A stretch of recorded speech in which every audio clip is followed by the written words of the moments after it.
We're spending a few days on business in a town where we know no one. It's dinner time, and feeling claustrophobic in our hotel room, we wander the main streets looking for a place to eat. The bars and restaurants are filled with loving couples and animated groups of friends. We gingerly enter a diner, but as we take in the warmth and convivial atmosphere, we're struck by acute self-consciousness. We blush crimson and clumsily turn to leave before an approaching waiter has had the chance to offer us a seat. We eventually find a dry-dat sandwich at the station kiosk, which we eat furtively on a park bench near some loitering pigeons. Eating alone in public can be one of the great hurdles of psychological life. It can be an exceptional trial because it forces us to wrestle with a set of thoughts that, for most of our lives, we successfully push to the back of consciousness. That we are, in essence, an unacceptable being, tainted almost from birth, an outcast, non-specifically diseased, unattractive to others, an object of quiet ridicule or open mockery, undeserving of love and sinful to the core. We may not have this explicit thesis in mind as we decline to sit down by ourselves, but the scale of our embarrassment speaks of a latent suspicion of our own being. How lovable we can feel as adults is in large measure the result of how we've been looked after by a few significant figures in childhood. No one is born with a capacity to love and endure themselves on their own. We learn to soothe and care for ourselves by first experiencing the tender gaze of someone else, and then internalizing their reassurance and kindness, replaying it to ourselves in isolated circumstances down the years. The lucky ones among us, those with no compunction about ordering a meal at a table for one, must somewhere in the distant past have grown secure through others' admiration, by which we now ward off suspicions that the head waiter is sniggering and the couple in the corner are teasing us. We, who were perhaps at that time not much larger than a pillow, were lent a powerful sense that we had a right to exist, that we were an asset to the world, that others should be pleased to see us.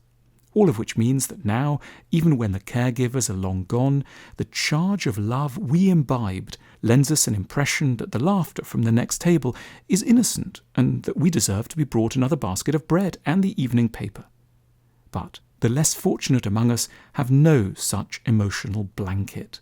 Whatever our accomplishments or status, we're never far from a sense that everyone is mocking and would have good reason to try and harm us. We need, with a conscious effort, to do what others have learnt automatically.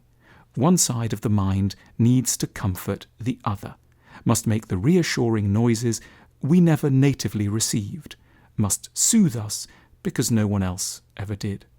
Although we're on our own in the restaurant at the moment, we must strive to hold on to a picture of the rest of our lives. 2 days ago, we were laughing with our friends, of whom we do have some great examples. Tomorrow, we'll be in an intense discussion with some colleagues. We have been loved and held tightly in others' arms before. We're on our own right now, but we're not social outcasts after all. We should remember, along the way, how little anyone ever thinks of us, in the best possible sense. Everyone is, for the most part, gloriously indifferent to everyone else.